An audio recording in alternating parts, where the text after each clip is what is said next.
Hey everybody, I'm Mike Kasmer, and today we're going to be taking a look at the brand new Specialized Turbo Levo 4. It's this bike right here. Now, back in 2022, I reviewed the previous version, and I called it the new benchmark as far as e-mountain bikes go. Today we're going to be going over all the details of this new one and see what's different, if it's any better, and how it stacks up. First, let's just start with the basic details, beginning with the motor. Specialized new motor developed in conjunction with Bros. It has 111 Newton meters of torque and 720 watt-hours of max output. And that's a pretty big difference from the previous version. That one had 90 Newton meters of torque and 565 watts of max output. So you're looking at a lot more power, a lot more torque. And I should mention that those numbers are for the S-Works version. That's this one here. That's the fanciest one. Retails for $13,500, so very expensive. But if you pay more, you get a little bit more power. The other models, the motors have 101 Newton meters of torque and 666 watts of max output. So you get a little bit less, but still very impressive numbers, some of the highest that we've seen so far from any e-mountain bike. You got a big, powerful motor. You need a big battery to power that thing. And now the Levo 4 has a 840 watt-hour battery, along with the option to add on a range extender that can give you 280 watts of additional juice. And the battery is removable. The last one was too, but this one's a lot easier to take in and out. Just goes in the side of the down tube. One Allen key opens that up. You can pop it right out.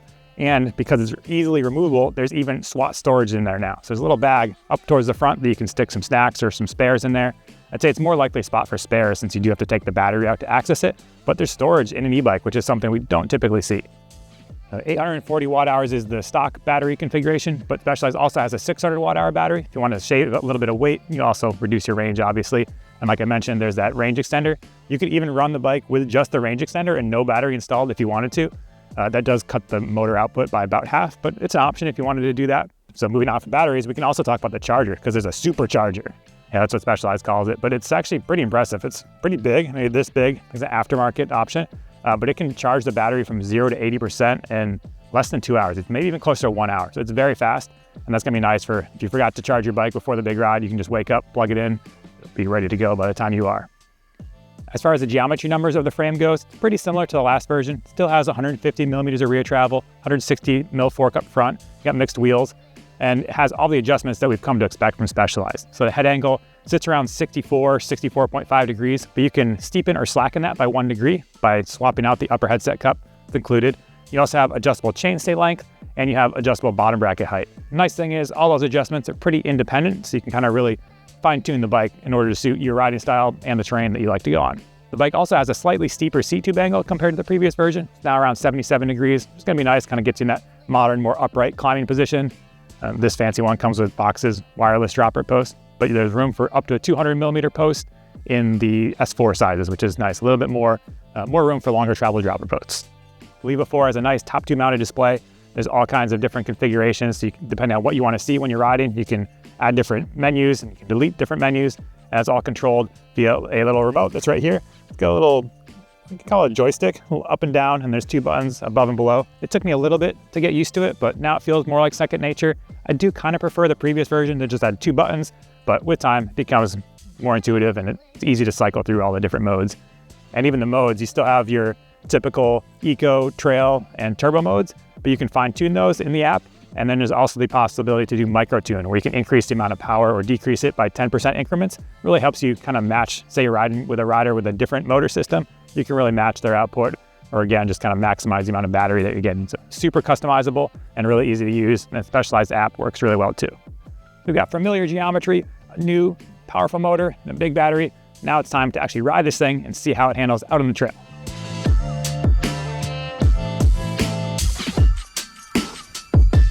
I'll start with the motor performance, since that's going to be the big question on many riders' minds.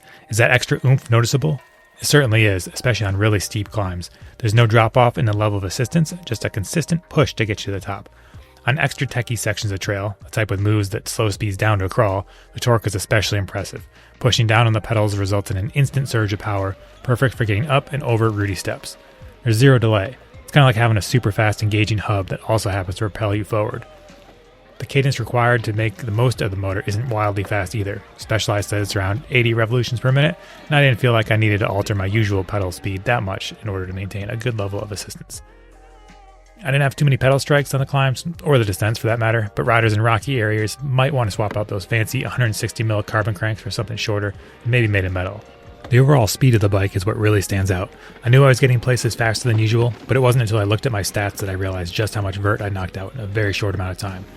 As always, range amounts will vary depending on rider weight and terrain. If you get turbo drunk, it's possible to use all 840 watts in just under 2 hours, but if you stay in trail mode a little more often, which is still very quick even in the stock setting, the range increases significantly.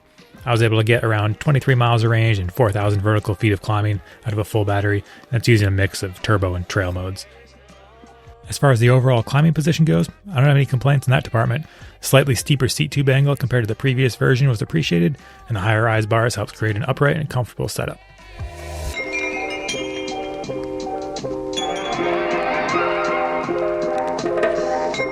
The new Levo's geometry isn't all that different from the previous version, and I spent hours and hours on that one, so it didn't take me that long to get right up to speed with the Levo 4.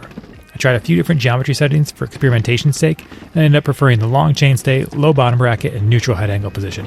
In that setting, the front end didn't feel overly sluggish on more rolling terrain, while still being slack enough to feel right at home in the steeps. There have been plenty of questions about the Genie shock, as is typically the case whenever a company produces something that deviates from the norm, but realistically, the design is simply a way to add a little more tunability to the air springs curve and to increase the amount of bottom-out resistance available. The Levo comes with one volume spacer in the outer chamber, and I stayed with that setup. Shock and fork felt nice and balanced, with a good level of support and keeping the bike from feeling too mushy or too wallowy. I didn't have any harsh bottom outs either, which isn't all that surprising since the shock's design makes it almost impossible, but it is a handy feature to have when you're plummeting back to earth aboard a 50-plus pound machine. On that note, it's probably time to discuss the Levo's weight. Yes, there's now an 840 watt-hour battery in that big down tube, but these days, 52 pounds isn't all that light, even for a full-powered bike. Look at the recently launched Norco Sight VLT. That's 49 pounds with an 800 watt-hour battery, and that has a high pivot design with an idler pulley.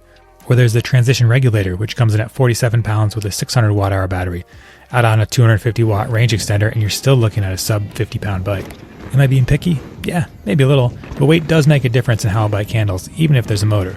The Levo doesn't feel nearly as maneuverable and energetic as the regulator, despite having very similar geometry. It takes a little more effort to toss it around, and it feels more, well, e-bikey than some of the other options out there. Don't get me wrong, Levo's no lethargic pig. It still blasts to plow through chopped up and rutted descents, and it does a very good job of making the most out of that 150 millimeters of travel. Still, part of me wishes that Specialized had given the Levo even more travel.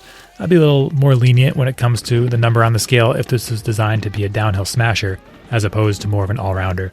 It is approved for up to 180mm fork. Maybe we'll see a longer travel version released that can really take advantage of that capability. Been on this bike for a little over a month, so I can't really comment on the extra long-term durability, but I can go into the details of what it's like to live with. I'd say your basic adjustments are all super easy to make. All those geometry bits and pieces that you're going to change, they don't take very long at all. They don't require any special tools. And now that you have that big side door, it's really easy to get in if you had to swap a cable out or do anything like that. They're all just mounted right on the side of the frame, so super easy. Some e-bikes these days, you open them up and it just looks like a rat's nest of wires, really complicated. This one is nice and straightforward. So for the home mechanic, it shouldn't be too hard to keep up on maintenance. If you do need to swap out the bearings, Specialized now has a lifetime bearing warranty, so you can just send them a message, they'll send you new bearings for the lifetime of the frame. Well, there you go. That's the brand new Specialized Turbo Levo 4. More power, bigger battery, super adaptable. It's going to suit a wide range of riders. I do wish it was a little bit lighter. We're talking about 52 pounds here. I mentioned it before. Maybe in the future as battery power improves, but for now, Specialized has really ticked a lot of the boxes that riders are going to be looking for when it comes to getting a full power e-mountain bike. Is this the type of bike that you're looking for, or do you want something lighter, or maybe more travel? Let us know in the comments. We'll check them out. And as always, thanks for watching. We'll catch you next time.